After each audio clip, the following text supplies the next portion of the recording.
वसुदेवसुतं देवं कंसचाणूरमर्दनं देवकी परमानन्दं कृष्णं वन्दे जगद्गुरुं। श्री कृष्णं वन्दे जगद्गुरुं।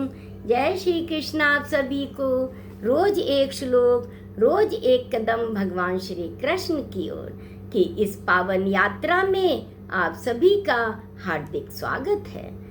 आज हम श्रीमद् भगवद गीता के 15वें अध्याय पुरुषोत्तम योग के 19वें श्लोक का अर्थ समझेंगे। इस श्लोक में भगवान श्री कृष्ण बता रहे हैं कि जो व्यक्ति उनके वास्तविक स्वरूप को पुरुषोत्तम के रूप में जान लेता है वह जीवन के परम सत्य को प्राप्त कर लेता है और संपूर्ण भाव से हमारे भगवान श्री कृष्ण की भक्ति में लग जाता है।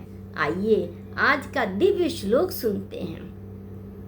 यो मामेवमसम्मूढो जानाति पुरुषोत्तमं स सर्वविद भजति मां सर्वभावेन भारत। इस श्लोक में भगवान श्री कृष्ण कहते हैं कि हे भारत, जो मनुष्य मोह और भ्रम से रहित होकर मुझे पुरुषोत्तम अर्थात क्षर यानी नश्वर जीवों और अक्षर यानी अविनाशी आत्मा दोनों से श्रेष्ठ परम पुरुष के रूप में जानता है, वह वास्तव में सब कुछ जानने वाला है।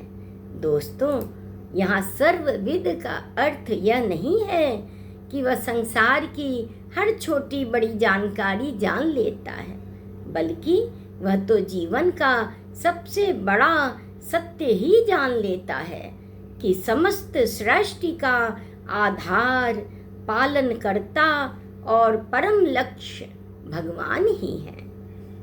जब मनुष्य इस सत्य को हृदय से स्वीकार कर लेता है तब उसके मन में भगवान के प्रति पूर्ण श्रद्धा, प्रेम और समर्पण जागृत हो जाता है। भगवान श्री कृष्ण कहते हैं कि वह केवल औपचारिक पूजा नहीं करता है, बल्कि अपने प्रत्येक कर्म, विचार और भावना को भगवान को समर्पित कर देता है।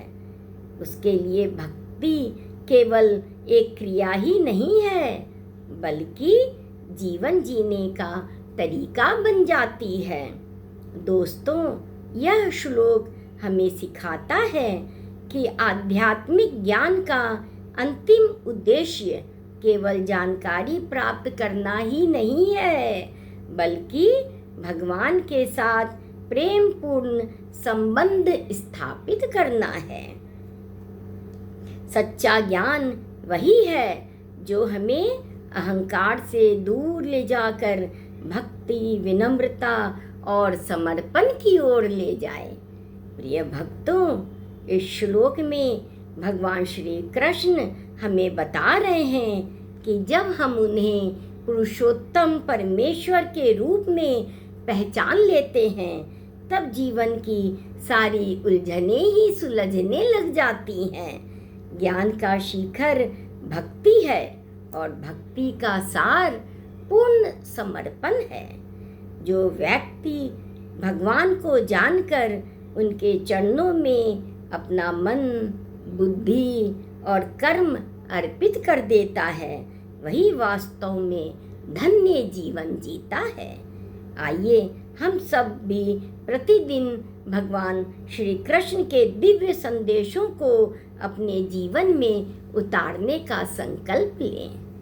दोस्तों, यदि आपको हमारी ये प्रस्तुति अच्छी लगी हो तो वीडियो को लाइक करें, अपने प्रियजनों के साथ शेयर करें और हमारे channel divine Geeta by Shashi को सब्सक्राइब करना ना भूलें।